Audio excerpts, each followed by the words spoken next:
Nyo ngayon. Okay, lalendo ko po ba ang balo ko, no ka rin kayo magtaw. Anyway po, nasa last month po pinag-aralan natin God is Faithful. Ngayon po part 2. Sino po nag-enjoy sa katapatan ng Diyos? Na makita po natin, no, na pag-aralan natin God is faithful to His Word, na hindi magbabago ang kanyang salita. Hindi totoo ang sinasabi ng mga demonyo sa labas na hindi na uso ang Bible. Tapat pa rin ang Diyos sa kanyang mga promises. Panghawakan lang po natin dahil ang Diyos ay hindi sinungaling. Tapat ang Diyos sa kanyang karakter. God is love, God is righteous, no, God is holy, God is good all the time, and God is faithful and true. Hindi po magbabago ang Diyos. Kung mabuti ang Diyos noon, mabuti pa rin ang Diyos ngayon. Amen? At ang Diyos po ay tapat until the end. Hanggang sa kamatayan, hanggang sa wakas ng mundong ito, magunaw man ang mundo, dakila pa rin ang katapatan ng Diyos. At ngayon po, pagpapatuloy po natin ang God is faithful, ang pag-aaralan po natin ngayon is God is faithful to provide. Sino po ang may mga pangangailangan po dito? Taas niyo po yung kamay niyo. Pakita natin sa langit. Yan. Praise the Lord. Marami-rami po. Praise God. At alam niyo ba, tapat po ang Diyos na i-provide po ito. Na, alam niyo na ho yan. But alam na po natin to, this is very basic actually. Pero let us, kung minsan lumalaki yung gastos, lumalaki yung problema, kung minsan nakakalimutan natin na mas malaki pa rin ang Diyos. Amen po ba? Kahit po na ngayon po nagtataasan naman ang gasolina, ang diesel lalo na. Pero kahit umabot pa ng 1,000 per liter po yan, God will be faithful to provide ano man ang pangangailangan po natin. Amen. Let me begin with Genesis chapter 22 verse 14. So Abraham gave that place a name, the Lord provides. Even today, people say, on the mountain of the Lord, He will give us what we need. Let's pray. Heavenly Father, we thank you.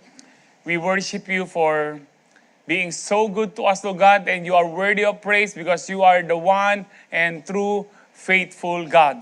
Salamat po, Panginoon. We are gathered here once again to bring you praise, to worship you, to glorify you. And of course, Father God, to receive from your word. That's why we pray, Holy Spirit, open the eyes of our understanding. Maging sa mga first-timers po namin, Lord, that we may receive your love, your full blessings from your word, Panginoon. Dalangin ko, Diyos, that we will never be the same again. Bago po kami umalis sa sanctuary ito, Lord, patuloy na baguhin niyo ang bawat isa po sa amin. Lord, patawarin niyo po kami, Lord, anuman po ang kasalanan na naisip, na salita, o nagawa po namin, linisin niyo po kami muli ng inyong banal na dugo. Hayaan niyo po, Panginoon, sa gabing ito, Lord, walang mag-iistorbo in the mighty name of Jesus. Na patuloy kayong mangusap sa bawat isa, Panginoon. And as I declare your word, Father God, I declare healing, deliverance, and salvation be upon your people tonight. To you be all the glory, honor, and praise. In Jesus' powerful name we pray. Ang lahat po'y magsabi ng Amen. Palakpakan tayo po'y Lord. Yung pong Jehovah Jireh, isa sa mga pangalan ng Diyos, napakarami pong pangalan ng Diyos. I think there are more than 100 po na names in the Bible, especially the Old Testament. Isa sa mga kilalang pangalan is Jehovah Jireh, which means the Lord provides. God is our provider. Siya po ang nagmi-meet ng pangangailangan po natin, pinagkakaloob ang lahat ng pangangailangan po natin. Ang kwento po dito sa Genesis 22:14, ito po yung sabi ng Lord kay Abraham, nasa about 30 years old na po dito si Isaac. Yung pinakamamahal mong si Isaac, kaisa-isa mong anak, pumunta ka sa Mount Moriah, i-offer mo siya sa akin. At hindi po nagdalawang isip si Abraham, no? 3 araw po silang nagbabiyahe. At noong papanik na po sila, sabi niya sa dalawang servant niya, diyan muna kami ng anak ko, papanik kami upang mag-worship. So to offer is to worship. Ang sabi po ni Isaac, habang buot-buot po niya yung kahoy, Ama, kanya nandito na ang panggatong, nandyan din po yung apoy, nasaan po ang ating handog? Nasaan ang ating offering para makapag-worship? So, did you know that one of the forms of worship is to offer to God? Kaya pag nagbibigay po tayo, that is a form of worship. That's why kailangan po natin ibigay with a cheerful heart because God loves a cheerful giver, yung pong magaan sa kanyang kalooban. Amen po ba? Alam ko sa Calvary Temple, magaan po ang kalooban natin sa pagkakaloob. Now, wala nga po siya, hindi alam po ni Isaac na siya po yung handog. Ang sabi lang po ng kanyang ama, Jehovah Jireh, God will provide. Pero alam po natin ng kwento, tinali po niya yung kanyang anak para maamong tupa rin, hindi siguro naisip ng kanyang anak, ako pala yung handog. No, nung nakahiga na po siya sa altar na ginawa po ni Abraham at nandun na po yung panggatong, talaga pong nung sasaksakin niya, diretso po ito. Hindi po ito yung, Lord, hindi mo ba ako aawatin? Alam niyo po yung mga ganun, hindi mo aawatin, Lord, wala ba? Talagang diretso po kasi alam niya. Yung reason dito, matagal ko rin pong hinanap ang reason dito. Yung reason pala nasa Hebrews chapter 11.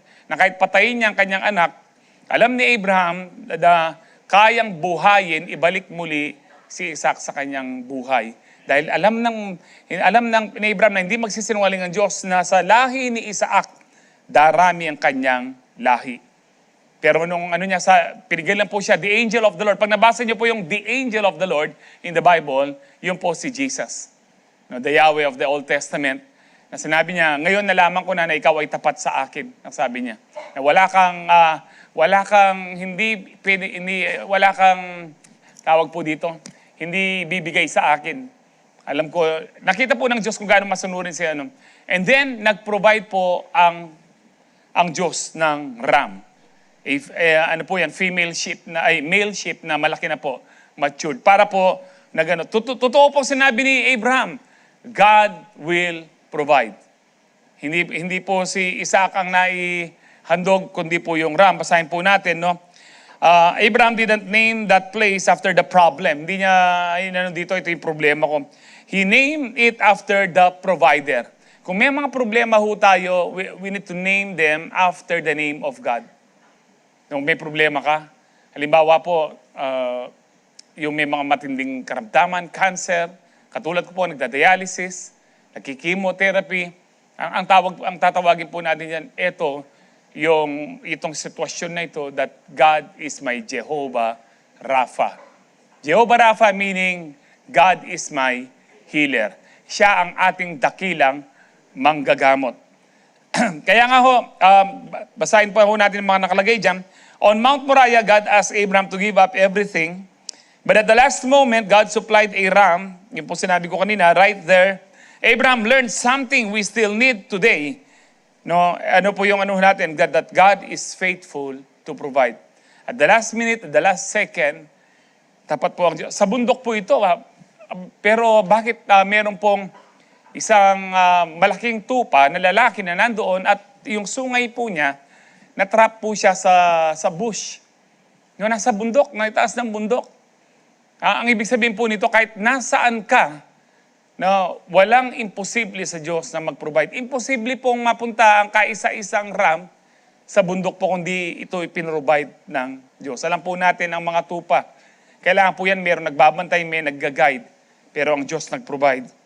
So ito po yung lesson dito. Ano man ang sitwasyon mo, parang imposible na, God will still provide. Marami na pong testimony ang nakita po natin dito. That God talaga pong nag-provide ang Panginoon at the last minute, at the last second. Na yung mga pong huling kinuwento ko sa inyo, mag-asawa, pambayad po nila ng tuition bukas ng kanilang anak. Wala na silang malapitan. Sabi ng tatay, sabi ng ama, sabi niya sa asawa niya, mag-pray tayo. So nung nag-pray, humiga na, sabi ng asawang babae, wala ka bang gagawin? Talaga matutulog ka na. Di ba nag-pray na tayo? So, yung kinuwento ko po kung naalala nyo, kinabukasan, merong tumawag sa lalaki, sa husband, na matagal na po niyang pinautang. Ngayon po, nagbayad po. Yung kailangan po nila, ibinalik po yung pera na matagal na niyang inutang, yung kailangan po nilang pambayad sa tuition, sumobra pa. Because at the last minute, the last second, if you will trust the Lord, God will provide. which is something na kailangan po natin sa lahat po ng panahon. Na kung minsan, nagwawardi-wardi po ang ating mga pananampalataya dahil po sa mga sitwasyon na nagtataasan. The name Jehovah Jireh means the Lord will see to it. Yan po ang isa sa mga, isa sa mga meaning. It means God sees the need and He meets the need. Siguro po kung tatagalugin ko ito, the Lord will see to it para pong sisiguraduhin ng Diyos na ipagkakaloob niya, ibibigay niya ang ating pangangailangan. God will see to it. Di ba tapat ang Diyos? Kung naging tapat ang Diyos noon kay Abraham, maging hanggang ngayon, tapat pa rin po ang Panginoon. Kaya lang, dapat meron ka ring pananampalataya katulad ni Abraham that God is always providing your needs. Did you know na kahit na ikaw ang nagtatrabaho, ikaw ang meron kang negosyo, maganda ang kita mo, hindi talaga ikaw ang nagpo-provide, kundi ang Diyos. Una, pinuprovide ka niya ng kalakasan. Kung wala kang kalakasan, paano ka magtatrabaho? Pinuprovide niya na matino ang isip mo. Kung di matino ang isip mo, paano ka magtatrabaho? Isang ugat lang ang pumutok sa utak mo, paano ka magtatrabaho? Kaya nga po, hindi lang po pera ang pinag-uusapan po natin. God is providing us strength, intelligence, wisdom, the power, the ability to gain wealth. God is providing us peace, joy, comfort every day. Hindi lang po about finances.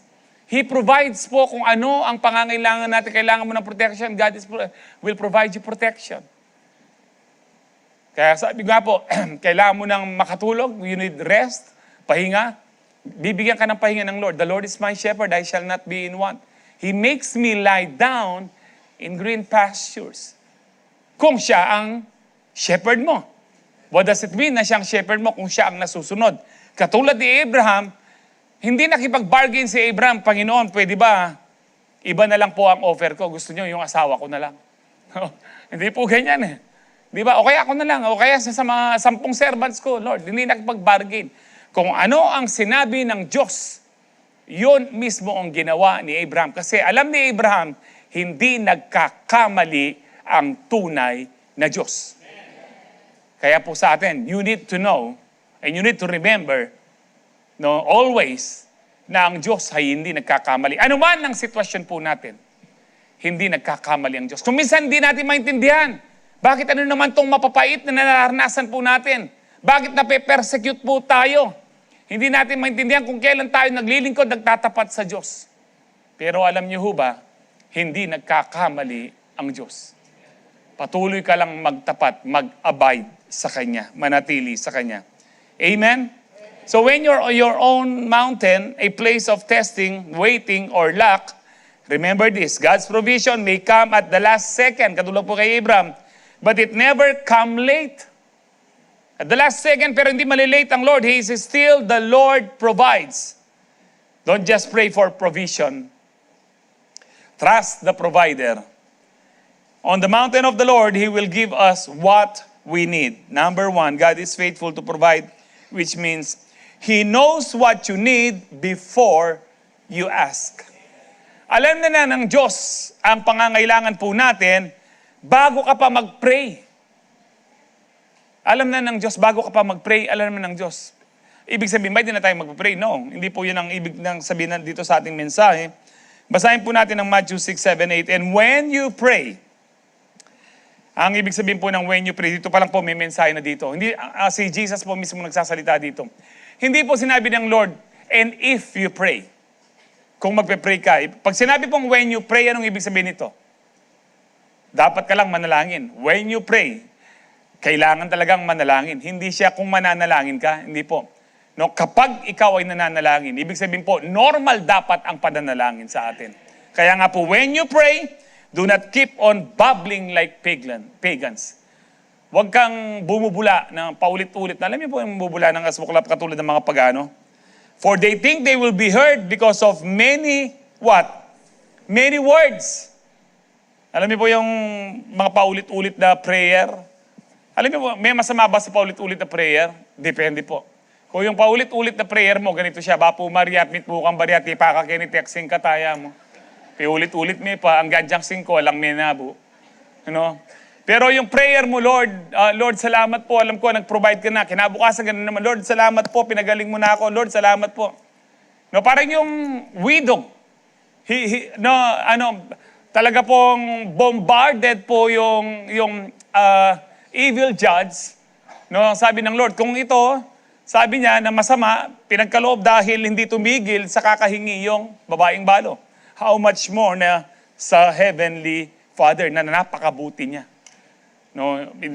Itatanggihan ba ng Diyos ang ng Ama ang mga humiling sa Kanya who cry out to Him day and night? Remember yung mga lesson po natin sa Luke 18? Kaya nga ho dito, wala po sa dami ng salita. Hindi mo kailangan bulahin po ang Panginoon. Hindi mo kailangan na mamili po ng magagandang salita. And even po sa kapag sa private prayer po natin, hindi okay lang po kung ano po yung lumabas sa ating parang po, ewan ko pa paano yung kinakausap ang Lord. Pero po marami po sa atin, ako po pag kinakausap kong Lord, para pong talagang nandyan siya. At kung minsan ang tawag sa Kanya, Daddy God, Ama, Lord Jesus, Father, iba-iba po. Pero yung pagkausap mo, kung ano lang yung nasa puso mo. Lord, napagod po ako ngayon, pero salamat po sa kalakasan. Salamat po, Ginoo, kayong kalakasan, hindi ako magkulang ka na ako. Salamat po sa dialysis, Lord, salamat. Kayo po ang kasama ko. Kahit po kagabi, yung halos alas 12 na po ako umuwi, ang Lord, sabi ko, siya pa rin ang kasama ko. Lord, salamat po, tapos na naman ang isang dialysis ng Friday. At nagtagumpay na naman po ako. Kasi po may mga hindi nagtatagumpay pag nagda-dialysis. Kung minsan, just this year lang ho ata, nakadalawang katabi po ako na rini-revive. Yung pong habang nagda-dialysis, namatay. Yung mga ganun po. Tapos, ang diablo, bubulungan niya. Ikaning tutuki. Diyan direct malambak mo na akong papatin, mukha pate-pate.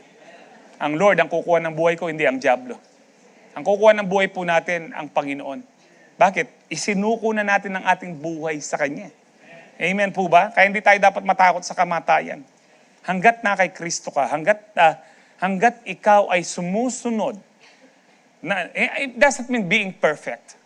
Alam niyo po yung sumusunod ka pero pumapalpak ka. Di ba yung mga disciples ganyan? Sumusunod sila kay Lord, lalo na si Peter, pero pumapalpak. Si James and John, sumusunod sila, pero pumapalpak, pero hindi sila napapabayaan kasi kahit sila'y pumapalpak, nagkakasala, sila'y patuloy na sumusunod. Keep on abiding. Magkakasala at magkakasala tayo. Pero patuloy ka lang sumunod. Huwag mong mahalin yung kasalanan. Iiwan mo ang kasalanan, patuloy nating sundin ang Panginoon. Hindi ka magkukulang. Amen. Kaya sabi ho dito, do not be like them, for your Father knows what you need before you ask. You ask Him. Huwag tayong maging katulad daw ng mga pagano, paulit-ulit, di ho ba? Chapel yan, butil po ita. Di ba? Bapo Mariano, mag-pray kang 5 mystery na nularit ang mystery kanita. Siya po, lumakanya, baluyo pa rin makanya na. Di ba kapag noon po, pag nagko-commute tayo, may mga nagro-rosaryo, di ba, sa sakyan? Tapos bigla nag-pray nung, ay, managkasya, uti ka bagya. Anak ng, yun po kaya nga meron po nung time po namin, may isang bandang nag-compose ng, banal na aso, santong kabayo. Natatawa ba kayo? Tapos, kung ikaw ay sa dating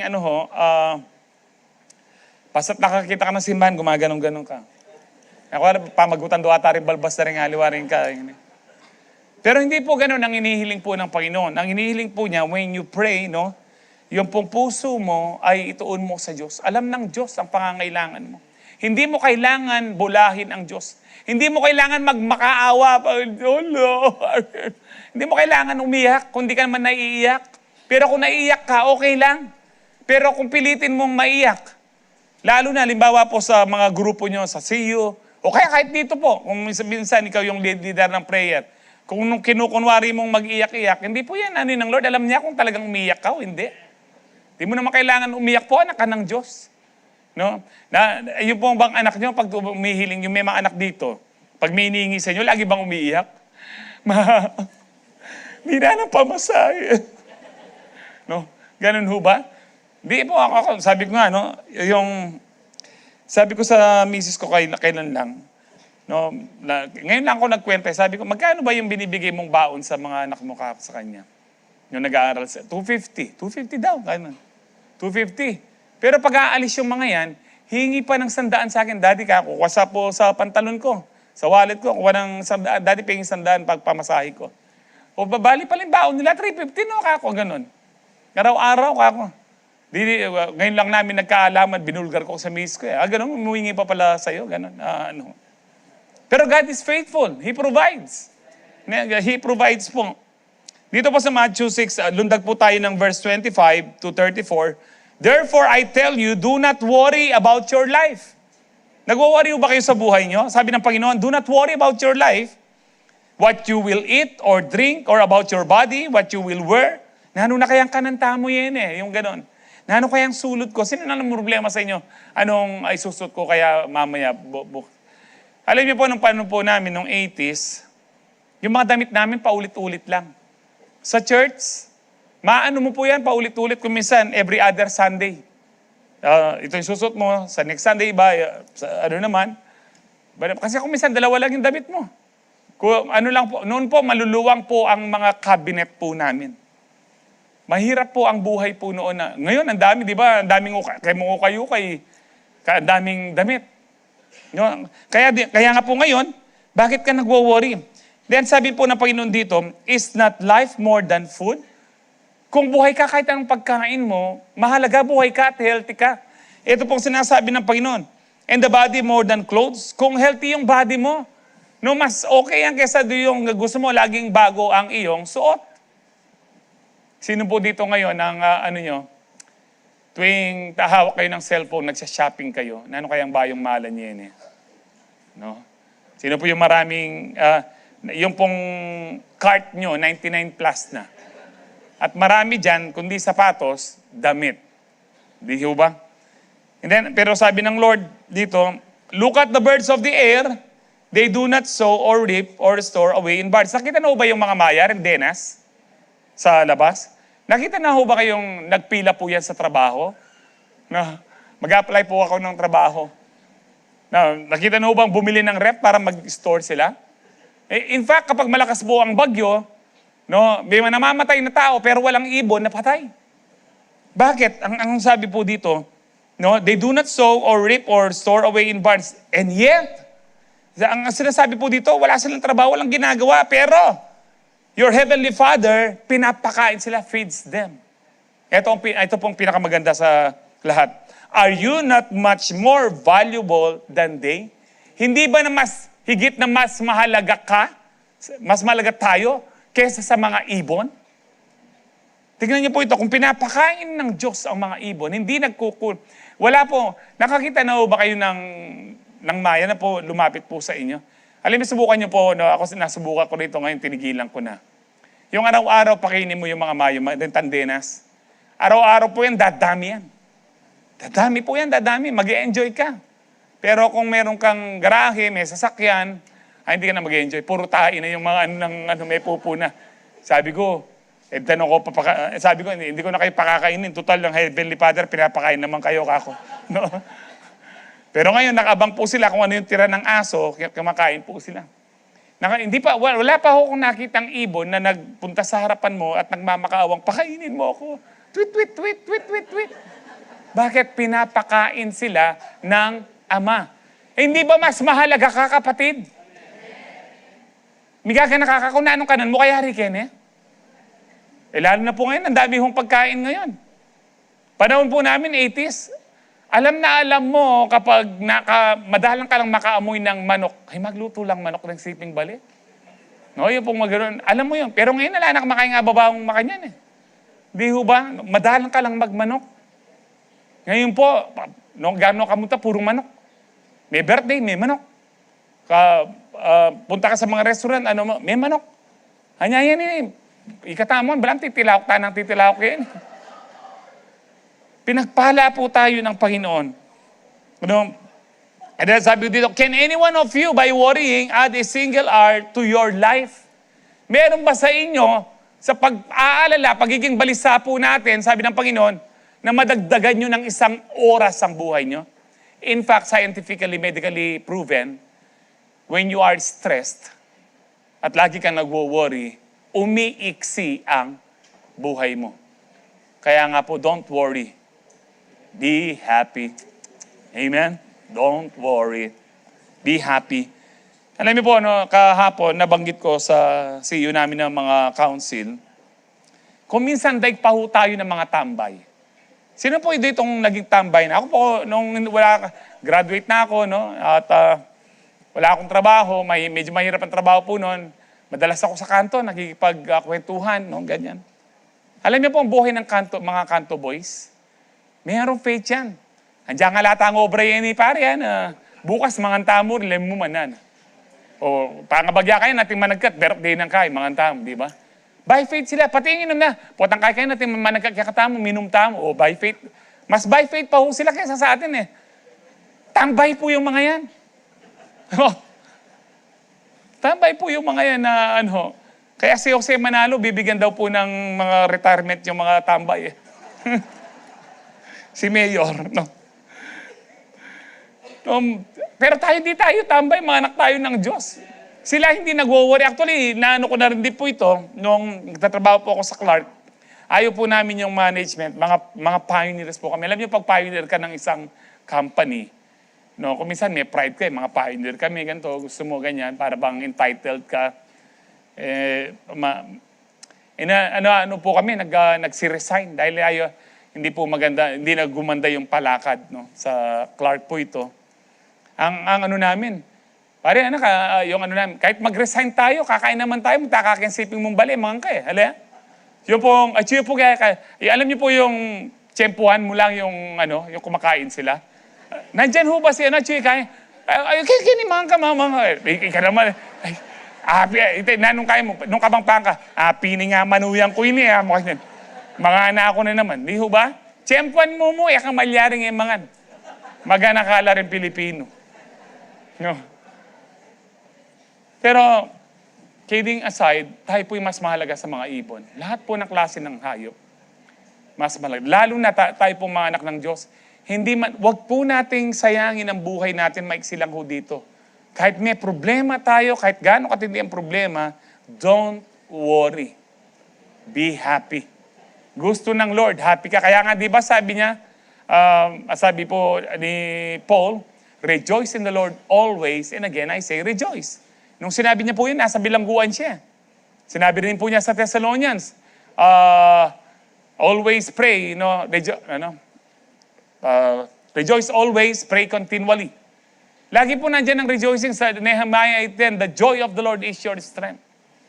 Nais ng Lord, kahit matitindi ang pagsubok natin, mag-enjoy tayo kasi hindi tayo pababayaan ng Diyos kailanman. Noong pandemic, walang pinabayaan sa atin ng Panginoon. Umatras pa ako ng ilang dekada. Noong pumutok ang Mount Pinatubo, hindi tayo pinabayaan ng Diyos. Kahit paulit-ulit na sardinas, noodles, itlog, ang kinakain po natin. Nagsisharean po tayo sa ating mga kapitbahay. Pero nagtagumpay po tayo. Tignan nyo ang Pampanga. Noon po sabi nila, wala na. Kaya nga yung mayayaman, yung mga bahay po nila, binenta, 20,000 lang po. Ano nyo po ito? Sa mga malalaking subdivision. Nung ating kang pera sa kanita, uning alaka Wala tayong pera kanita.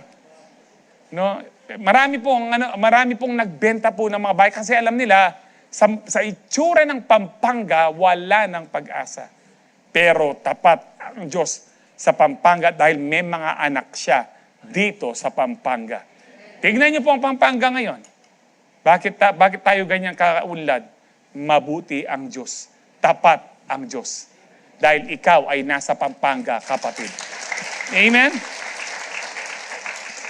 Verse 28, and why do you worry about clothes? See how the flowers of the field grow? Nakita niyo ba yung magagandang bulaklak?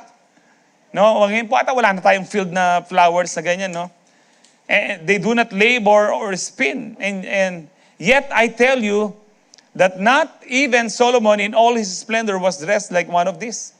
Kahit na napakayaman ni Solomon, hindi daw ganun kasing ganda ang mga katulad ng mga bulaklak, mga kasuotan ni Solomon. If that is how God clothes the grass of the field which is here today, and tomorrow is thrown into the fire, nagiging panggatong na lang, will not He much more clothe you, you of little faith? Hindi ba niya mas lalo kang bibihisan ng Panginoon? Hindi mo na yung forma mo yan eh. Dati, kaporma kang rugby boy. Yung forma mo yan yung... No. Ako nga sabi ng mga anak ko, nung mga lumang picture, lalo na po nung mga kabataan ako na laging nagbabasketball ng tanghali, maitim na payat, no? Dati mukha kang tuko dito, ano? Pero tingnan nyo ang Lord ngayon, no? Praise the Lord.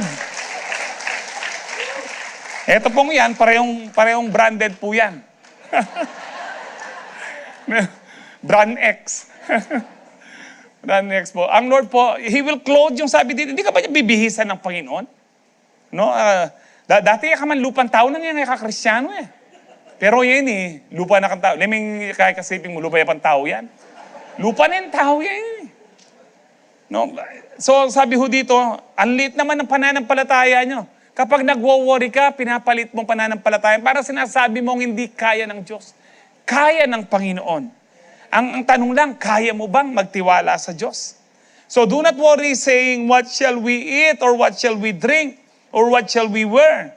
Sabi dito, for the pagans run after all these things. Ang mga pagano, yan mga inahabol nila. Dapat hindi po natin nahabol ang mga worldly things na yan.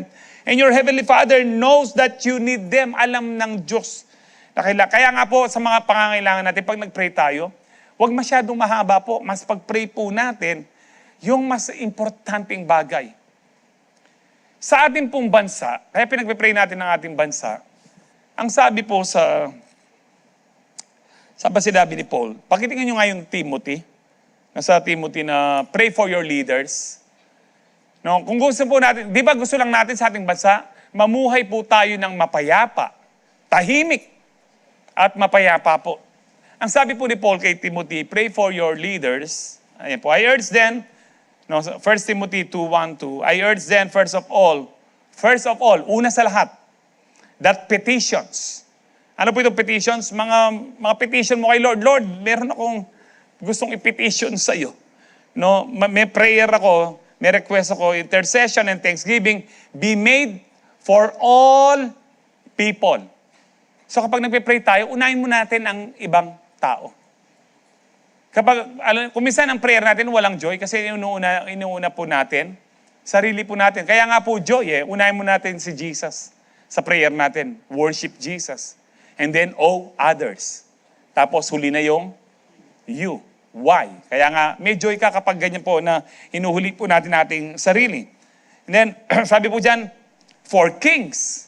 Sino sa mga tao na unahin? For kings and all those in authority. Ngayon po, for presidents, all the prime ministers, and all in the authority. Vice president, senators, congressmen, governors, mayors, down to the barangay officials. Ipag-pray daw po natin lahat that we may what? Live peaceful and quiet lives in all godliness and holiness. Hindi po sinabi yan, kayo mga Kristiyano, lumabas kayo, mag-rally din kayo. Di ba may mga anong gagawin natin? May mga sample pa sila dyan. Nung sina Gideon, pinagtanggol nila ang kanilang mga gera po yun. Hindi malayo po yun sa We are ambassadors of Christ. Hindi tayo sasali sa ganyan. Hindi tayo taga rito, hindi tayo taga mundo. Pero ngayon na nandito tayo sa mundo, ang pagpa-pray natin, sinabi ng Bible, ay una sa lahat ng mga tao, ang ating mga leaders. Kung gusto nyo ng peaceful and quiet lives. Always pray for our leaders. And then, dagdag ko lang, sabi ko nga po sa, pag nagpe-pray tayo, ako, madalas po, kahit sa pagkain lang, o sa personal kong buhay, at matulog, nagda-drive, or whatever, ang lagi kong inaalala, Lord, huwag niyo pong payagan, pahintulutan na mangyari ang big one sa aming bansa. I tell you, dapat kasama po ito sa prayers niyo. Kung nagrereklamo ka na nagtataasan ng bilihin, nagtataasan ng gasolina, mas gugustuhin mo na maging 1,000 per liter ang diesel kesa mag-earthquake katulad ng Big One. We need to pray. We need to pray. Pastor, talagang darating yung mga earthquake na, hindi ba na-prophesy? Yes, pero anong sabi ng Panginoon? Pray. Sabi niya in the last days, pray that you may overcome all these coming horrors and that you may be able to stand before the Son of Man, before Jesus. Prayer pong kailangan natin in the last days, no? Ayan po, no? Ang sabi, pwede pong NLT nyo, total, nakita nyo na yung Luke 21. Kung pwedeng NLT. Keep alert at all times and pray that you might be strong. Pray that you might be strong enough to escape these coming horrors. Ang teaching ni Jesus dito in the last days, maraming earthquake, maraming famine, no? There will be wars, rumors of wars, no? Kaya nga, mga horror, these coming horrors, and stand before the Son of Man. Anong kailangan natin in the last days? Prayer. We need to pray. Kaya nga po, yung pag-pray natin sa mga personal need po natin, huwag nyo pong gaanong, maganda po i-ano natin, di ba? Sinabi naman po kasi ng Bible, do not worry about anything but in everything, but prayer and petition, present your request to God. Pero huwag gaanong mahaba. Dahil, bakit? Sinabi mismo ng Panginoon, alam na ng Diyos. Magpe-pray ka lang kasi to agree with God, to allow God na siya ay mag-move sa iyo, sa iyong buhay at i-provide na ang iyong pangangailangan. Because it is not automatic na isusupply ng Lord ang iyong pangangailangan if you will not ask Him. But when you ask Him, wag nakakonsentrate sa pansarili. When you pray, dapat ang concentration mo una sa mga leaders po natin that we may, what? Live a peaceful and quiet lives. Masasabi niyo bang nasa peaceful and quiet lives po tayo? Halos araw-araw po ngayon, buhat po nung sa Tacloban na yung pong may mga nagbaril na mga estudyante, halos araw-araw sa panunod ko ng balita, kundi nagbugbog, nanaksak, mga estudyante po, mga nakamotor, sinasaksak. Yung violence po ngayon, masyado pong, rampant na. And ano po solusyon? We need to pray. Amen.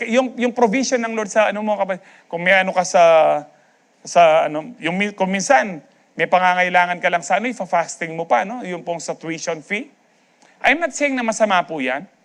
Pero nako-concentrate sa iyong sarili, pero ang Bible tinuturo niya sa atin na huwag maging makasarili ang ating prayers. First of all, ang sabi nga po ni Paul dito, we need to pray for all people. Una, ang mga leaders of the government. Amen po ba? Andyang mimwa kayo kang Bongbong Marcos, wala tayong magagawa. Siya ang presidente natin. Kailangan natin siyang pag-pray. Kasi nagkakasala tayo. Romans 13, dagdag ko lang, wala po sa natin doon, dagdag ko lang. Romans 13, kapag ang lahat ng institution, lahat ng mga nakaupo, ang Diyos po ang naglagay. Balo yun ba yung Romans 13 na ito po?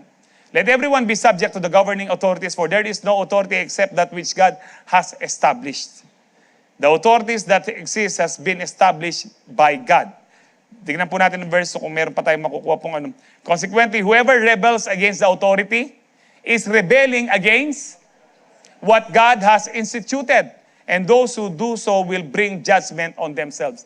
Nadja-judge ka kapag hanggang ngayon, kahit galit ka sa mayor na hindi mo na binoto, galit ka kay Bongbong Marcos na hindi mo binoto.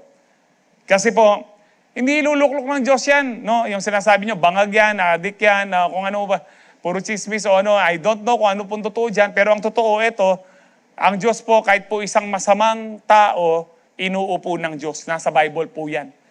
Nabasa nyo na ba yung 1st, 2nd Kings, 1st, 2nd Chronicles? No? Kapag po, lalo na sa Judah, sa Israel po, sa Northern Israel, lahat po masama yung hari eh. Pero sa Judah, na pinili po ng Diyos mismo, kapag po nasa kasalanan ang Israel, magluluklok po siya ng isang masamang hari para parusahan ang mga taga-Judah. Sa Bible po yan. Kaya nga po, kung gusto po natin ng matinong hari, maging matino muna ang mga tao. Lalo na mga Kristiyano. Amen? So don't worry kung ano po pangangailangan natin. Ipag-pray muna natin pangangailangan po ng ibang tao, ng ating kapaligiran, ng ating bansa. No, kaya nga po, for the pagans run after all these things. Balik po tayo, and your heavenly Father knows that you need them. But ano kailangan natin? Ano kailangan yung gawin? Sabi ng, but seek first His kingdom and His righteousness. How do you seek the kingdom of God? By living in righteousness, peace, and joy. Because sabi ng Romans 14:17, no, sabi pa niya, for the kingdom of God is not a matter of drinking, but of righteousness, peace, and joy in the Holy Ghost. Kapag nasa righteousness ka, ang righteousness mo si Lord, lagi kang payapa kahit ano ang nangyayari, lagi kang may joy kahit anong nangyayari, you are living in the kingdom of God. And if you are living in the kingdom of God, nasa kingdom of God ka, sa kingdom, hindi ka mapapabayaan. Walang taggutom sa kingdom. No, kaya nga dyan, kapag sinik mo ang kingdom, ano pong sabi dyan? All these things will be given to you as well. Therefore, do not worry about tomorrow. For tomorrow will worry about itself. Bukas siya pa ito. Yung iba po sa atin, 5 years pa lang o 2 years, nag-aalala ka na. No, empalabali po, tamong bagya, matena ka. Sayang yung worry mo, sana mag-enjoy ka. Alam niyo po yung mga nakita ko pong mga namatay na because of karamdaman at cancer. Nung nalaman nila na talaga grabe na ang cancer nila, bigla na silang naging malungkot. For many years, hindi lang nila alam, may cancer na sila. Nagsasaya. Pero nung nalaman nila, biglang nalungkot. Alam niyo po ang good news dito? No, kahit ano pong sabihin na batuin tayo ng diablo ng cancer o ano, at stage 4 na siya, end stage na siya, so sa stage 1, 2, 3, hindi mo man alam, nag-i-enjoy ka, di ba? Kasi hindi mo alam. Ngayong alam mo na, hindi ka na nag-i-enjoy. Pero kahit alam mo na meron kang malignant na isang karamdaman, incurable disease, mag-rejoice ka pa rin because it's not worth it na meron ka ng karamdaman, nagdadialysis ka na, magmanok-manukan ka pa, it's not worth it. Pero kung may mga problema ka, because God is faithful, you can rejoice dahil alam mo, hindi ka pababayaan ng Diyos. God will provide for you strength, supernatural strength every day. Kung paano pong pinuprovide din po ng Lord po sa akin every day. Kaya nga po ngayon, 7:27 na, point number 1 ko pa. Napapahaba na naman po ako. So stop chasing. Sabi po dyan, hindi, tapusin ko pala yung una. Each day has enough trouble, balik po tayo. Each day has enough trouble of its own. Nakasulat po sa Bible, ang bawat araw, kung may problemang matindi sa isang araw, enough na po yan. Sa isang araw. Huwag mo nang problemahin muna ang bukas. Pwede nating isipin, pero huwag kang mamroblema. Amen? Iba po kasi yung iniisip mo na, nagwo-worry ka pa. Pero yung iniisip mo, bukas ito yung susuot ko, bukas ito yung luluto ko, bukas pero hindi ka nagwo-worry, iba po yan. Okay lang po yan. Pero yung nagwo-worry ka, na ano kayang luto kong ulam bukas? Karakalmi, no? Yung iba, ang problema ngayon, hindi yung kung meron o wala eh. Yung iba, ano kayang ikahay ko? Ano kayang luto ko? Paulit-ulit na mo, tinola. Balang Biyernes, balatong. Galunggong. Kung minsan nandiyan paborito may makasawa, ale. Hay, favorite. Favorite kayo, pero doldo na yaman ako. Stop chasing, start seeking. God knows your need before you ask, and He is faithful to meet it one day at a time. Psalms 139 verse 4, before a word is on my tongue, you, O Lord, know it completely. Bago pa mabuo yung salita sa iyong bibig, sa iyong dila, alam ng Diyos. Pero ang Diyos, hindi kanya kakausap. Buti na lang po ang Diyos, kinakausap niya tayo on our level. Kung kakausapin ka ng Diyos in His level, sasabihin niya, alam ko na sasabihin mo. Kasi po, Lord, ganito. Hindi, alam ko na sasabihin mo. Ganitong ganyan. Di ba, hingi kang ganito. Tapos, Lord, tapos ganyan. Di ba, ganyan. No, alam niyo ba, magsasalita ka pa, sige na, Lord, dali na. Sabihan mo na, kapila kong mate, Lord. Muna. Pero ang Lord, ano po siya, very gentleman. Kahit alam niya kung ano sasabihin mo, hahayaan ka niyang magsalita. Hahayaan ka niyang magsalita because rinerespeto tayo ng Panginoon. Pray with peace, not pressure. God knows what you need before you ask, and His faithfulness isn't late. He is never late.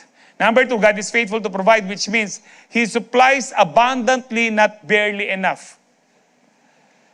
Kung minsan narinig ko, ang Diyos, pag binibigyan kami, sakto lang, yung kailangan lang namin. Hindi po, sinungaling tayo. Hindi sakto ang binibigay ng Diyos. Hindi sakto. Laging sobra. Hindi lang po basic ang binibigay ng Diyos. Alam niyo po, tayo pong kung naaalala niyo po yung aralin panlipunan niyo, kaya yung social studies, kung di pa po ako nagkakamali, itinuro po sa atin dito yung basic needs of man para mabuhay. Food, shelter, and clothing. Buhay ka na doon. Kung may food ka, buhay ka. Kung may damit ka, okay na yan. Kung meron kang pwede kang may tahanan ka, meron kang bahay na pwede kang matulog, buhay ka na dyan. Pero hindi lang yun ang meron mo eh. Meron kang TV, meron kang refrigerator, meron kang 3 cellphone. Hindi ba? May wifi ka. Hindi mga kailangan talaga yung mga yan para mabuhay ka.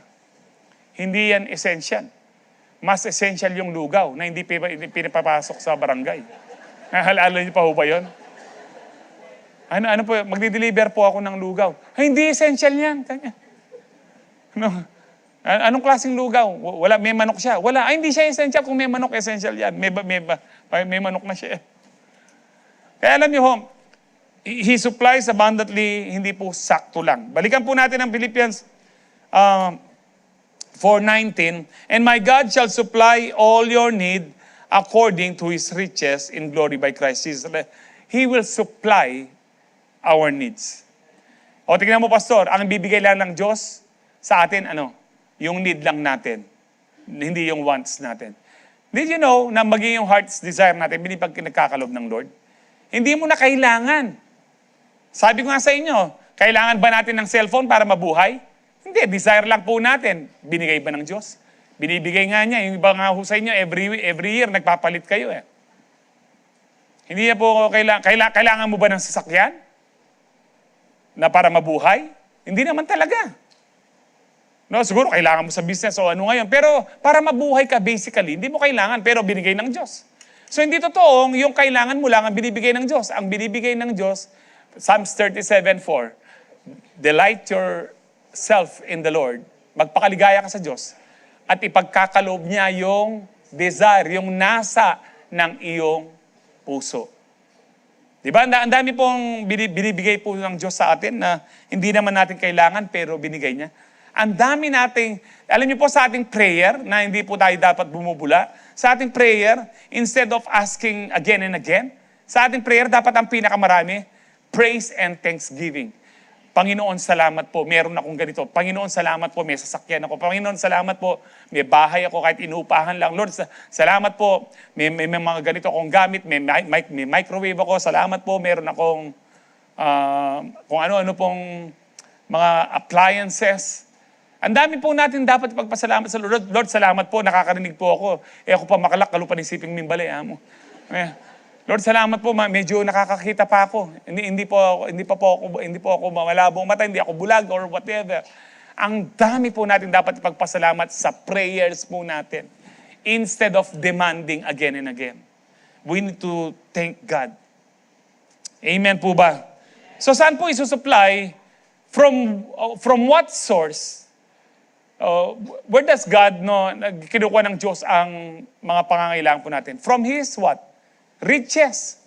Not from your own, hindi po sa inyong mga, yes, nagtatrabaho po tayo. Pero kung alam nyo ba, kung yung nyo lang, ang kasusunod, yung sahod nyo lang, hindi po magkakasya kung minsan, di ba? Pero hindi nyo ba nakikita, nagmimilagro po kung minsan? Hindi po nagkakataon yan, totoong may milagro. Pero ganun pa man, gusto ko pong sabihin sa inyo, don't limit God to barely enough. Ang naglilimit po sa atin, ang Diyos isusupply niya according to His riches. Hindi po yan nawawalan. Now, sabi po dyan, He supplies abundantly because His resources never run out. Hindi po yan. Hindi sasabi ng Lord, sige, yung request mo, money, yung request mo, nakapending muna, pang 100, pang 1,100,000,000 ganito ka pila. Sipin niyo po yung gano'n nakapila ka, 1 billion. Umete na ka, anong kabayo pa, Mikay, di ba? Hindi ka naman mabubuhay ng 1 billion days. Ang pinakamahabang buhay po natin, ilan po? Kung 80 days, kung 80 years pala, ilan po yun? Natatandaan nyo pa? Kung about 25-30,000 days, no? Nasa ganun lang. Yung pong buhay po natin, hindi po tayo aabot ng more than 30,000 days na ano. Kung 100 years kang nabuhay, ilan po yun? Ha? 36,000. 36,000. Yung days pa lang. Kaya nga po, ang iksi, na-realize na maiksi lang buhay po natin. Maiksi lang buhay po na. Kaya po magpakaligaya po tayo. Meron po akong kwento sa inyo, yung first miracle ng Lord, yung wedding at Cana. Sino pong familiar sa wedding sa Cana? Amen. No? This is from John chapter 2, 1 to ano. Ang problema po sa wedding at Cana, in-invite po si Jesus. No, hindi po si Jesus ang problema. No, invite si Jesus, ang nanay niya, si Mary at mga disciples siya kasama. Most probably kamag-anak po nila ito. Ang problema, John chapter 2 verse 3, nawalan po sila ng wine, ng alak. When the wine was gone, Jesus' mother said to him, "They have no more wine." Lumapit si Mary kay Jesus, sinabi niya, Jesus, wala na silang alak. Ano ba ang significance ng alak po? Isa sa mga pinaka-importanting dapat na meron ka kapag ikaw ay kinasal during the ancient times ng mga Hudyo, ay yung alak hindi po mawawala. Kasi po, 7 days po ang celebration. 7 days ang celebration po ng kasal. Dapat talaga may pera yung lalaki. 7 days, matakin niyo po ito. Di ba kung minsan sa 1 day lang, ilang oras lang na kumain, kaya makurilyo na, lalo na po tang tsula rin kurimaw. Di ba? Mo man yung nagkatatsula. May kurilyo, bakit? Magdala lang plastic yan. Idol de pala Sharon. Pero ito po 1 week. Kumakain, umiinom, kumakain, umiinom. So, tignan niyo po yung mga ilang details dito. Day 1, the wedding ceremony, feast begins. On day 2, ongoing feast hanggang day 7. Community celebration, music, hospitality, matutulog, kakain, no, magse-celebrate. So running out of wine would bring shame to the host family. Nakakahiya. Kung mawawalan sila ng nag-invite sila pero hindi pala nila kayang magpakain ng 1 week. Grabe no mga Hudyo. No, anong instruction po dito ni Mary? Sa John 2:4-5, woman, sabi ng Lord no kay Mary, woman, tingnan niyo po ito, hindi lang sa nakapako siya sa krus na tinawag niyang woman. Woman, no, ibig sabihin po nito, ma'am, madam. No, hindi po ito disrespect. No, madam, why do you involve me? Jesus replied, my hour has not yet come. Hindi pa dumating ang oras ko. No, siguro dito nawalan sila ng alak, most probably on the 4th or 5th day of the wedding celebration. Maybe 6th day, I don't know. Pero patapos na po, kaya nawalan na, nakailang araw na. Pero posible rin 3rd day pa lang, wala ng wine. Kaya lumapit si Mary, nakakahiya. Bakit kaya lumapit si Mary? Because alam niya, itong isinilang niya ay anak ng Diyos. Maagang namatay si Joseph, siguro nung nawawalan sila ng pagkain, nakita ni Mary na minultiply ni Jesus yung mga isda. Siya na yung head of the family, si Jesus na. Nung may sakit, may mga karamdaman yung mga kapatid niya, hindi alam ng mga kapatid niya, nagpapagaling si Jesus. Kaya alam ni Mary eh. Kaya malakas ang loob ni Mary. Hindi tinanong, Jesus, kaya mo ba na mag-produce ng wine? No, palagay mo. Palagay mo Jesus kanya. Para malaman ko, para alam na kung maano tayo sa kahiyan na ito, tumakas na tayo para hindi na tayo mapahiya din. No, hindi po. Agad sinabi ni Mary, wala na silang wine. Wala na rin akong oras. 10 minutes na lang ako. No. So sabi diyan, no? Anong sabi ni Mary doon sa mga servant? His mother said to the servants, do whatever he tells you. Gawin niyo kung ano man sabihin niya. And then, verse 7 and 8, Jesus said to the servants, fill the jars with water, so they filled them to the brim. 6 jars po ito, about 20 to 30 gallons. Lagyan niyo ng tubig. Siguro yung mga servant, tubig? Ito pa yung matindi. Sabi ni Lord, then He told them, now draw some out and take it to the master of the banquet. I-serve niyo una dun sa MC, sa master of ceremony. Siguro, ano na ho dito. Imagine, no? Ewan ko po kung ano na ho dito. Pero kung isipin nyo, kung uminom sina Lord dito at mga disciple niya, medyo kay-kay nila.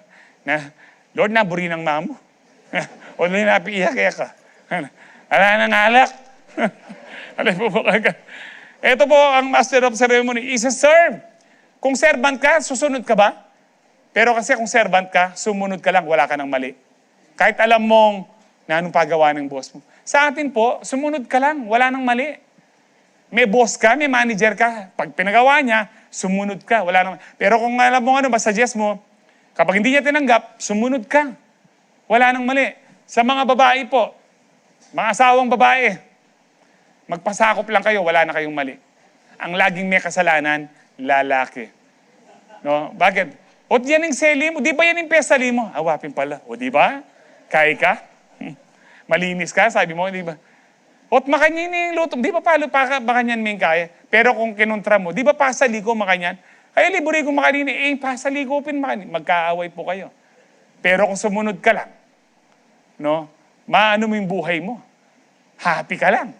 Kaya dito yung mga servant, alam nila, servant sila, kailangan silang sumunod. Kahit alam nilang tubig. No, ano ang miracle? Number 3, anong miracle po dito? The water turned into wine. How many jars were filled? 6 stone jars were filled to the brim. Nasa verse 6 po yan. No, sabi po, yung jar po about 20 to 30 gallons. I-convert po natin ang gallon po to bottles ng isang wine. Ilang ml po ang isang wine po? Din kalasing din pastor. No, ali kasi discuss min napon 750. No, 750 po ang isang 750 ml. No, ay yun po yung And then gamitin po natin yung estimate na 25 gallons kasi 22 so mag-average tayo 25 per jar. 25 gallons per jar. So 6 jars multiplied by 25 gallons equals what? 150 gallons. Ang standard bottle is 750 ml. Ang ibig sabihin po, 0.198 gallon. So 150 gallons, i-divide mo ng 0.198 gallon per bottle po equals 757. Dahil isipin mo, potang ating pesali pong wine kaya kayo, chapi lang metong mong bote, dalawa, di ba? Ganon, pang-serve. Pero ito po, 757 bottles. Alam nyo, balo ko rin kalasing kanyang kaya kayo. O yan, pastor, lemo, minuming ginawa ya pang alak ka na. Maninaya ka. Maninaya ka kalasing. Bala mo galang. Lawin ko mo, nung magpakalasing ka pa kayari kayong sinabi ni. Yung iba, matulay. Ay, manuang ko. Lemo, Jesus, ginawa yung alak. Nya, mag-shot ko eh. Pagkapusan kay Jesus eh. Bakit ang niyang sinagot kay Jesus kamay? Nanoy ma. Watatsun na ka na makako. Ako pa oras. Marating ka. Ganun pa si Jesus. Hindi po, no? Ngayon, kung gagawin po natin, gawin natin lahat 20, 20 gallons, no? Equal 606 bottles pa rin. Pero kung todo 30, 900 bottles. So roughly, the bottom line, about 600 to 900 bottles, roughly 750. Sabihin natin, 750 bottles of wine ang pinrovide ng Panginoon para sa kasal. Wow! Magkano po yun? Na anong inuman nyo? Na red wine. Siguro yung iba sa inyo, Novelino. No? Marinela po ang mami. Pero manyaman niya ito, pastor, lalo na nung 4.5 yan. Pero yung ali, pastor, mas buligitan 13. Potang minimum kong 13, manyaman ko tutudan. Buwan na ako mangkaluto. Lupa kang lechon. Now, ngayon ho, tingnan niyo po ito, no? Doon lang sa 750. Tsaka magkano yung Novelino yan eh? Na? Alam bisang ka eh. May magregalo kong wine ka rin, pastor eh. Ako may ba? Tsaka magkano? 250. O 250 multiplied, at ikaw po calculator, diyan pa 10 minutes na ako mo, 250 multiplied by 750 bottles. Magkano ito? Pangatamad yung mag-calculator, buriyo pa yan, ako pa yung magkay. So, 187,500 rinigalo ng Ginoo. Pero hindi po yan. Di ba, best wine? Pag ginawa ng Lord, the best siya. Di ba? Now, tignan po natin. Magramdam kayo, kayong kalasing. Kita mo yan, maglasing. Just verse 9 to 10, sabi dyan, and the master of the banquet tasted the water. Ininom nung MC. The water that had been turned into wine. He did not realize where it had come from. Though yung mga servant, sabi dyan, alam nila na tubig lang yon. Pero naging wine na siya. Then he called the bridegroom. Tinawag niya po yung, yung lalaking kinasal. Sabi niya, sabi niya dito, everyone brings out the choice wine first. Yung masarap muna, una. And then, yung cheaper. Ano ibig sabihin mo ta? Sa una, siguro, masarap yung wine. Bandang huli, gin niya mo. Markang demonyos niya mo, itang di na kaya ka. Huling malasing na larin, ito na alalasan na siguro. Sabi niya dito, ang normal, yung pinaka-best wine, una siya. Pero bandang huli, mga cheap wine na siya. No? And then sabi po dito, after the guests and have not, in Jesus' name. Ulitan kayo, iyak pa man naman malasing, yan everyone, ay nakasaguli, minum na ako po. Ako natis Praise the Lord. So everyone brings out the choice wine first and then the cheaper wine after the guests have had too much to drink. Lasing na sila. But you have saved the best till now. The best na. Anong nangyari doon sa MC? Ikayong kalasing, magramdam kayo. Ikayong patiritang manalbe. Anong nangyari po? Yung pong, siguro, ano na ito, no? On the 5th or 6th day na nawalan sila ng alak. No? Ibig sabihin po nito, yung MC, medyo or lasing na siya. Do you agree? Pero nung ininom, yung alak, nagawa ng Panginoon, mila ko ya lasing. O nanuya ni kalasing. Yung alak na ginawa ng Panginoon, hindi nagpapalasing. Nagpaparefresh. At iinom po tayo. Ako may gaga nakakalasing. Minum tayo mo kayong banua. Pero hindi para maglasing, para mag-rejoice. Dahil nakaka-refresh ang gawa ng Diyos. Amen. O ikang-asawang babae na sinuko na ka nandun, hindi ka naman. Bolem mo na. Naman makalasing yung gawa na ng Ginoo. Amo kanyan, bala ako, may kakain na ako. Yung iba hindi nila naintindihan, gagamit sila ng Bible, na sabi na, si Jesus nga gumawa ng nalasing ba sila? Hindi po, na-refresh, nagulat. Ba't ang sarap nito? Kasi yung lasing talaga, kapag ano mo yan, kahit para sa kanya, okay lang. Milupyak sabo, na ang tawag dito, putang malasing na, tayo kayong crossing, di ba? Mag-ano po siya, mag-go-to yan. Andiyan pang bubukal yan kaya, alalasan, malasing yan. Pero ito, kahit nalasing, dahil masarap yung ginawa ng Panginoon, hindi nakakalasing, mga kalasing. Hindi siya nakakalasing, nagising, ang sarap kanya. Now, bakit ginawa ng Lord po ito? Bakit ginawa ng Lord? Di ba sabi niya kay Mary kanina, hindi ko pa time. Pero pinagbigyan niya si Mary. Bakit niya pinagbigyan? Nasa verse 11. What Jesus did here in Cana of Galilee was the first of the signs through which He revealed His glory. Ipinakita niya yung glory niya. In other words, ipinakita niya yung kapangyarihan niya. No? And His disciples believe in. Para maniwala yung kasi bago lang yung mga disciples. First year pa lang po ito. No, kaya nga po to reveal His glory is to show His power. Kung nakikita po yung power ng Lord sa buhay mo na nabago ka, you are bringing glory to God. Amen. So Jesus took what was empty, filled it to the brim, and turned it to the best, abundant provision and at the right time. Now, wala na po akong oras na mag-extend ko. The best wine today, magkano po? Para ma-shock lang ko. Yung everyday really good wine, hindi po siya 250, hindi siya Nobilino. No, sa pag ko po kay Google, ang sabi po niya, you can get excellent bottles for $20 to $50. $20 to $50.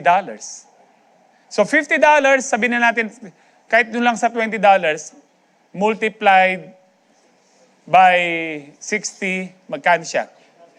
1,200 multiplied by 750 bottles. Magkano yon? Pag-calculator nyo nga. You cannot do the math, Pastor Jack. 900,000 pesos, no? Ano pa lang to? Pero ito na ba yung really good wine ang ginawa ng Panginoon? Ito ba yung kamatch niya? No. Punta po number 2, top board, ewan ko ano ito, Bordeaux's Best. Bordeaux, ganyan. Oh, Bordeaux, oring kalasing, balo yulan eh. Bordeaux. Bordeaux, makanyan. Mamulang na rin taon eh. Dinina na yung exam po. Kahit po na kayo ini mani-pronounce. Nanuitan eh. O sabihin na lang natin 6,000 ngayon. 6,000 multiplied by 60 pesos. Magkano? 360,000 pesos isang bottle pa lang. Multiplied by 750 bottle. 270 million. Pero ito na ba yung ginawa ng Lord? Best wine na ginawa? Hindi. Luxury collector's best po. Ng 2025-2026 daw. No, ito yung sabi dito, these are the wines people call the best wine in the world. And what Jesus saved the best till now would be compared today. Hindi po ako nagano, si AI Google po nagsabi. Sabi ko, saan mo makiko-compare yung ginawa ni Jesus? Dito daw. Si AI ito. Alam niyo si AI, kung minsan demonyo yan pero ina-acknowledge niya yung power ni Jesus. No? Tingnan niyo po yung top burgundy, magkano po dyan na kuno balo rin ni Domaine Leroy, nani kayo ni?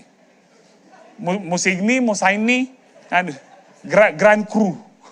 $48,000, $52,000. No, meron pang domain della Romani Conti. Conti pa lang yan, pero 23,000 na. Kung marami pa. Di ba? Domain di, Ovinay niya. Kaya, alam nyo bakit ganito yung mga pangalan yan? Kasi nung pinangalan yan, lasing na yung may-ari dyan. Ang gusto ko yan, Conti. Yan eh. Kaya may pingwawan. Ang pinakamahal daw po, yung po 1945 Romani Conti. Conti pa lang, pero 812,000 na po siya, dollars. Mag-compute kayo na. Pila niya? Magkano? Hindi na kaya ng calculator. Ang gusto ko pong ipakita sa inyo dito, si Jesus, request lang ng nanay niya, bigyan mo sila ng regalo. No, kawawa naman sila, wala ng wine. Rinagaluhan, hindi masukat-sukat. Ikaw pa kaya, hindi ka naman kalasing? No? Ipo-provide ng Lord kahit magkano. I remember nung po nagda-dialysis ko kasi more than 2 years pa lang halos libre yung dialysis. Marami po nagpipila sa PCSO. For many years po ito, nakita ko yung iba, di na nag-dialysis. Pero nagko-compute po ako, Lord, sabi ko yung gastos namin sa pamilya namin, 1 million a year, more than. Yung pagkain, dialysis ko, tuition fee ng aking sabi ng Panginoon sa akin, stop counting, computing, or Hindi naman ikaw, I will provide, sabi ng Panginoon.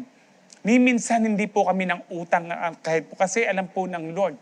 No? Kung ito po pinrovide ng Lord, billions. Sa pera po natin ngayon, billion. Hindi ba niya po-provide? Ang lang po, kaya mo bang manampalataya? Katulad ni Mary. Nanampalataya po si Mary na kaya po ng Lord. Ano man ang kailangan mo, kapatid, no? God can do exceedingly, abundantly, more than anything you could ask or imagine. So the master of the banquet said, "You have saved the best till now." Jesus didn't just provide wine. He provided the equivalent of a 20,000 plus bottle. Sabihin na lang po natin, 20,000 plus dollars na lang po siya. No, pwede ba i-compute natin? Sabihin natin, average na lang natin, $20,000. No, yun daw po yung kamatch, ang sabi ni AI, sa ginawa ni Jesus. 700, magkano yan? 900 million. Yung rinigalo ng Panginoon doon sa mag-asawa, 1 billion pesos. Ikaw pa kaya na anak ng Diyos? Ang ano mo lang, kaya mo bang manampalataya? I've seen sa buhay po namin. I've seen sa buhay po namin na talagang hindi po kami nagkulang. Kaya lang wala ng oras. Sabi, that's abundant, not just enough. Number 3, tuloy pa rin po natin. Tuloy tayo po yun. Okay, tayo na ka rin. Tuloy? Amen? So, God is faithful to provide, which means He meets your needs through His riches in Christ. Alang kaya yan, alang choir na. Kaya kung ka uniform yan. Praise the Lord. Kaya tutugis ka uniform ko lang rin, talakad na ako, magkanta na ako. Okay. So He meets your needs through His riches in Christ. Balikan po natin ng Philippians.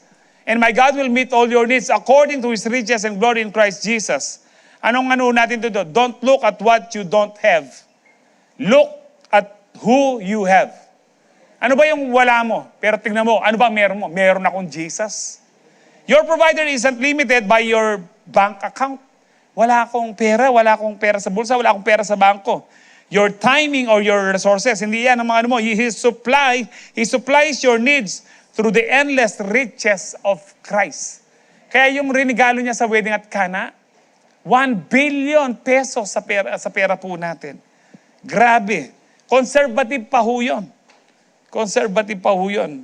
Sa ano ho natin. Alam niyo po, the wedding at Cana is a clear example na talagang sinuply. What about sa mana sa wilderness? Alam po natin, 40 years. Hindi ko na po i-discuss ulit ito.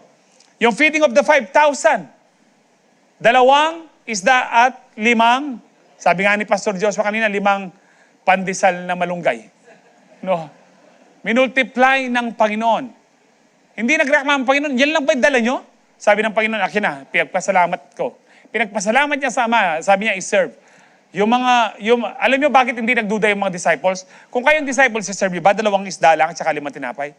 Libo-libo lang rin eh. 20,000 lang pati rin babay. Anong palagay mo, Peter? I-serve ba natin? Ano? Siguro kung nag-usap siya, nakalimutan mo na ba yung unlimited shot natin nung Cana? Oo nga, no? Kung kaya ni Lord na i-multiply i-turn yung water into wine, kaya niya multiply. So, sinerve po nila. Ilang basket ang nagsobra? 12. Alam niyo po, kapag may pangangailangan ka, I remember po, no, wedding din po namin ng misis ko. Hindi pa uso po noon yung nakalagay sa, we prefer cash. No? Kasi noon, pag kinakasal ka, nakakarakal plato, nakakarakal kaldero, di ba? Nakakarakal kaya pininggawan po, dating kinasal, recycle mo lang, di mo lang na magkita. Ganyan po ugali ng Pero sabi namin, cash. Kasi kinasal po kami, ang hawak ko lang pera, magkano lang po. Ginawa ko pang Wednesday, dapat Saturday. Dahil nasa ministry na ako, ayoko, pero may datangla naman. Chula kengkay. Pero to make the long story short, nagbabayad po kami sa Batis Azul. Ngayon, ang Batis Azul, na siya?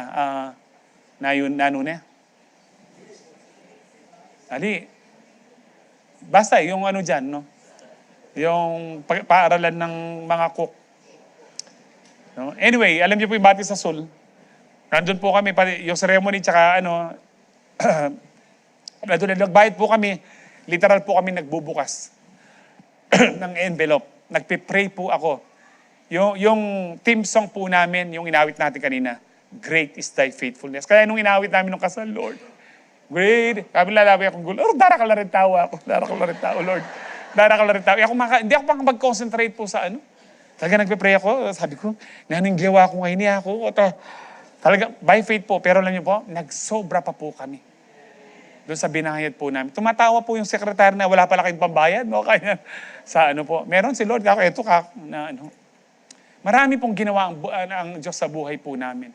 Kahit po sa buhay ng aking ewan ko po kung doon. Pero kukwento ko na po siguro yung nagkwentuhan po kami ng ate ko. Nurse po siya. No? Ang sweldo po niya, no? Sabi ko, patawaran mo ko kapatid. Gusto ko kasi makita ko talaga paano nag-provide ang Lord sa buhay po namin. No? Nurse po siya sa US. Ang sahod po niya is $8,000. Mabilis ko mag-compute. Kaya karakul na. No? Pero yung kanyang tax, almost 50%. So magkano lang matitira sa kanya? $4,000. Tama. Bibigyan niya po ako monthly $1,200. Sabi mo 1,000 na lang. So magkano pa yung matitira sa kanya? Tapos tapat po siyang nagtatites. Ilan lang po silang tapat na nagtatites sa Amerika? Lahat po sa Amerika balasubas eh. Magtatites po siya kung ano po yun, magkano yung tithes niya? 800. Pati offering, $1,000. So matitira sa kanya, 2,000 na lang. Ang bayad po niya sa bahay, na bago po yung bahay nila kasi ayaw na ng nanay ko ng up and down. Gusto niya bungalow. More than $3,000. So kulang na siya. Pinag-aaral pa niya yung aking mga anak. Pinag-aaral niya, natapos na po yung dalawa. Nagme-medicine po yung ano ngayon. Nasa kulang-kulang 200,000 yung tuition fee ng isang med sa AU. Tapos, yung pamangkin ko din, nag-aaral po sa HA yung physical therapy. Sabi ko, no, tapos, pero nakakapag-tour po sila. Mga Amerikano, mahilig pong mag-tour yan. Yearly siguro, nagtutour po yan 2 or 3 times a year. Isto ko ba? Bukas kayong pagsabihan na ako. No? Ang huling tour po nila sa Europe, 3 linggo, hindi po siya pinagkulangan ng Diyos. Kasi hindi niya tinignan na yung, alam niya kulang eh. Pero, sinyer po niya yung blessing niya sa amin. Hindi po siya nagkulang. Minultiply po ng Lord. Kahit parang nagkukulang siya ng $4,000 to $5,000. No, magbabayad po ng bahay. Sabi niya, wala akong utang dito. Praise the Lord. Yung mga sasakyan, cash lahat yan. Kaya niya. Hindi po, di ba pag nagtanong ko sa ibang bansa, may mga utang po yan sa mga card. Marami. Pero kapag tapat ka sa Diyos, kayang i-multiply po ng Lord yan. Kasi po alam niyo po yung Philippians 4:19, shortcut ko na lang po, no? 8:01 na kasi. Hindi po yan automatic. Makikita po natin sa Philippians 4:15, sabi po ni Paul dyan, kayong mga Filipo, sabi niya, in the early days, na pakilala sa inyong gospel, I set out from Macedonia, not one church shared with me in the matter of giving and receiving except you. Kayo lang nag-support sa akin, for even, sabi diyan, no, except you only, for even when I was in Thessalonica, you saved me 8 more than once. Sa ibang salin po, again and again, nagsusupport sila sa gawain ng Panginoon. No, sa kanilang pastor na si Pastor Paul. And then I have received, sabi po niyan, ito maganda, not that I desire your gifts. Hindi ko na gusto yung love gift nyo. What I desire is that more be credited to your account. Meron tayong bank account sa langit. Sinabi ni Paul, meron kayong na makredit sa account nyo. Sabi ng Panginoon, maging po kayo ng kayamanan sa langit. How? Sa pagbibigay, lalo na sa gawain ng Panginoon. Para sa account nyo, I have received full payment and have more than enough. I am amply supplied. Now that I have received from my Epaphroditus that gifts you sent, they are a fragrant offering and acceptable sacrifice. Acceptable sacrifice. There are sacrifices that are offering na hindi pleasing. At acceptable sa Lord. Pero yung pagbibigay sa gawain ng Panginoon, acceptable yan. Ngayon, papasok po yung verse 19. Doon sinabi ni Paul, and my God will meet all your needs, provide all your needs according to His riches and glory. Ibig sabihin to, kapatid, you can never claim this verse kung hindi ka sumusuporta sa gawain ng Panginoon. Maliwanag ho ba? So it's not automatic. So God's provision is connected to our generosity. When we give like the Philippians, faithfully, sacrificially, and cheerfully, we position ourselves to experience God who meets all our needs according to His riches in Christ. Kaya nga po, sabi ng Philippians 3:20, ito po yung, and to Him who is able to do exceedingly abundantly more than anything we could ask or imagine. Diyan po, sabi sa ERV, with God's power working in us. Kung naniniwala ka, nag-work yung power, nasa iyo ang Diyos, nasa iyo ang Holy Spirit, He can do much, much more than anything we could ask or think of or imagine. Kaya ng Diyos, yung iniisip mo lang, ito lang ang kaya ng Panginoon, ipagkakalaob ng Diyos. Kaya ng Diyos. Ako po alam ko, nung nag-dialysis ako na, hindi namin kaya ang babayarin. Pero kaya ng Diyos. Instead na kami po ang humihingi, kami po binibigyan ng aking mga pamilya sa Amerika, sinusuportan din ng church mula po noon.